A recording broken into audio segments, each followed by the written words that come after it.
Hello, manufacturing meetup buddies. I am Ed Bellina. Hey guys, Alvaro Cuba here. How are you? So, another opportunity to ask us questions, and we've got two we're going to tackle today.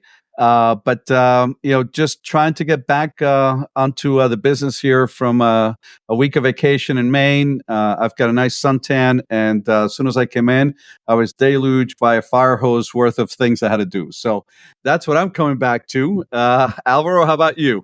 Well, yeah, full of things after my vacation and great travel in Europe, as always. Food, nature, people, great experiences with people. So it worth it. But now back to work. So Back to work. But we let's go recharge with our it. batteries, right? Okay. Anyway, welcome to the Manufacturing Meetup podcast, where we kick back on our downtime, get real on what's happening on the shop floor, and exchange ideas and topics with our manufacturing buddies.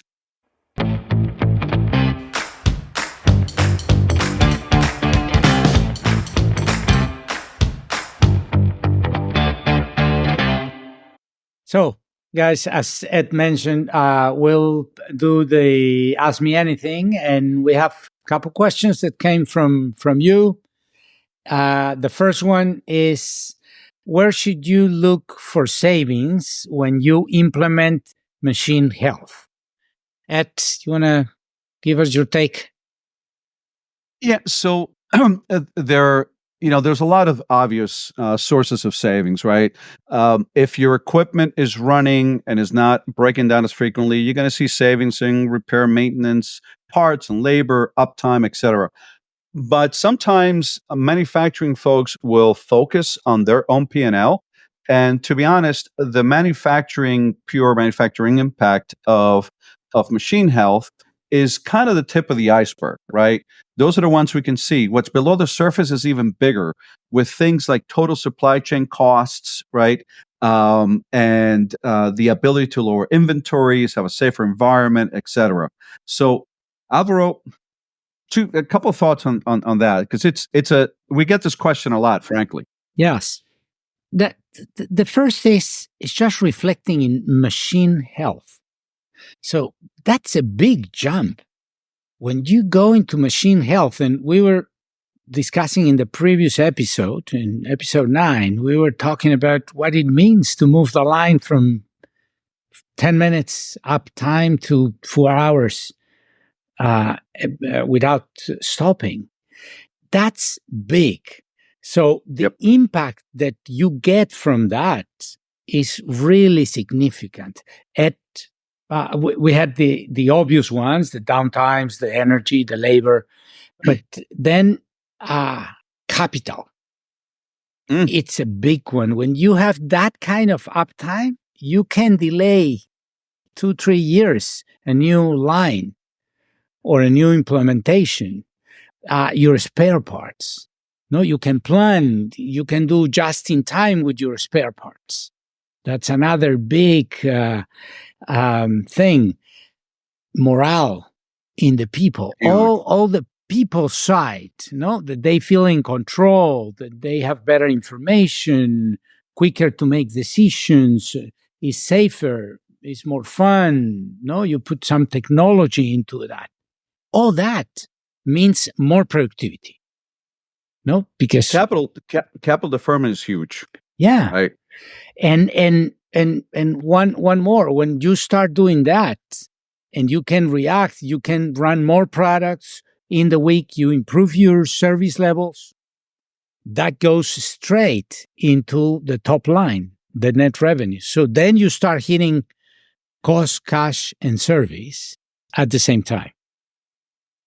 Yeah, and when you have when you can deliver better customer service, right, to, let's say, a Publix, the next time you go to them to try and sell them on a feature ad or more shelf space, if you can go in there with the strength of, hey, and I improved your out of stock performance, reduced it by 15-30%, they're willing to listen to you. Here's another one that sometimes people don't quite make the connection is we are all responsible for our behavior as good corporate citizens. Okay, when you have machine health, you don't have unintended product spills. You don't have unintended gas emissions that put you in, the public's eye with a very, very negative twist. So that's another opportunity that it's kind of hard to quantify, folks, but just cause a massive chemical spill somewhere and see what happens to the value of your stock. And not only that, it's not the right thing to do. We're supposed to be good corporate citizens, right? So machine health generally leads to good corporate citizens. Yeah, and going back to your question, the savings, starting the obvious. So right, we gave you in this answer the big picture and all the areas you can go, but starting the obvious. Start with the downtime and the waste, and then once you get that, then jump into energy, labor. Then you can go into the cash opportunities, then into the service opportunities.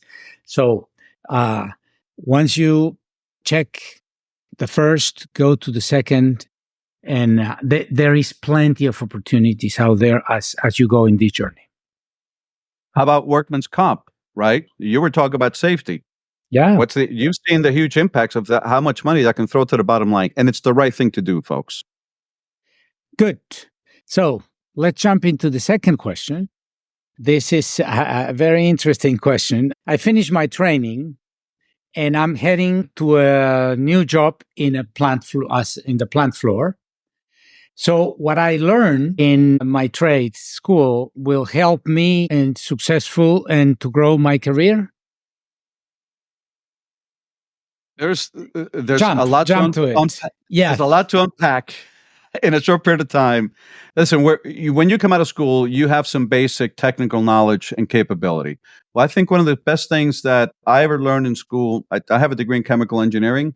I have done 90% of my career doing mechanical work. Go figure. I got the wrong degree. No, not really, because they taught me how to break. I learned nothing else out of engineering school was they taught me how to take big problems and, take bites out of it. It's the whole elephant, right? I can't eat the elephant all at once, folks.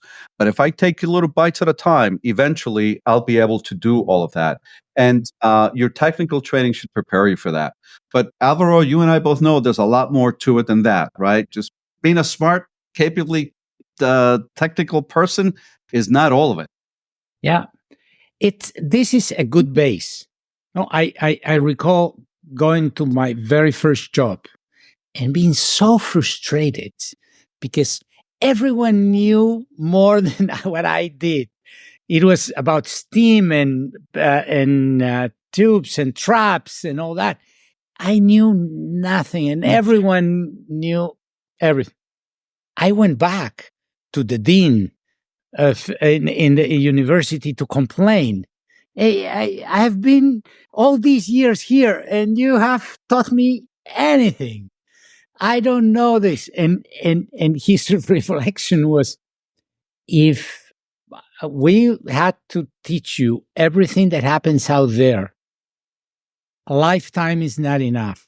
What we taught you was to think, troubleshooting, to reflect, to analyze. With all those tools, you will be able to figure out whatever is out there. So the base is about that. It's about to help us thinking, to help us solving problems, to help us doing all that. Once you go with that, just pay attention, be curious, be open, listen to your buddies, have a mentor, have someone that can give you some ideas, rotate as many positions as you can so you can learn to that. And you will use that base and build it through more learning, but curiosity and openness would be my go-to after you get the base. Yep, that intellectual curiosity is priceless. And you'd be surprised. What are some of the things that you learn in school that you get to apply later? At first you may be like, So as an engineer, I took courses in marketing and I also took course in labor economics. It was really interesting. I had an amazing professor, had been undersecretary of labor for one of the administrations. And at first I was like, oh, this is really cool. When I get out into the workforce and I had to start dealing with labor unions, that learning came in so handy, because I understood a little bit about their history and their struggle, right? So that was awesome. Um, Alvaro, you brought up a point that I really want to emphasize, and that's this whole concept of doing work with. So many of our jobs, I've actually gone in and worked with operators under a rotating shift for 6 to 8 weeks. Wow, what a learning! Because how can you coach people if you don't understand what their life is like, right? And people respect that. So work with, very important. Yeah. And so what you learned is the base and is so important. But as Ed said, it's not enough. Then it comes your attitude, curious, open. It comes the practical training in these rotations with a mentor. No, and putting the continuous improvement every day. I want to learn something. I want to do something a little bit new. And there you go. You will be successful. Go for it. We wait for you in the plant floor. Or maybe in the meeting establishment outside of your shift, we share some beverages. Could be Starbucks, it could be Joe's Buck in the corner. So, hey, team, thank you for tuning in today. Always lots of fun. Please keep those questions coming. We enjoy interacting with you. And thanks for tuning in today. This is our Ask Me Anything episode. We're only as good as the questions that we went, so we get it. So we want to get more questions from you. Email us at mmu@augury.com or find us on The Endpoint, which is a free online, community for manufacturing pros like us. We'll throw those addresses in the show notes for you. So Alvaro, bring us home. Yeah, yes. Like us if you are listening or seeing us in YouTube, and give us a review in iTunes. And please share this with your other manufacturing buddies and come to the bar and we'll have fun together. Take care. Bye. Bye-bye.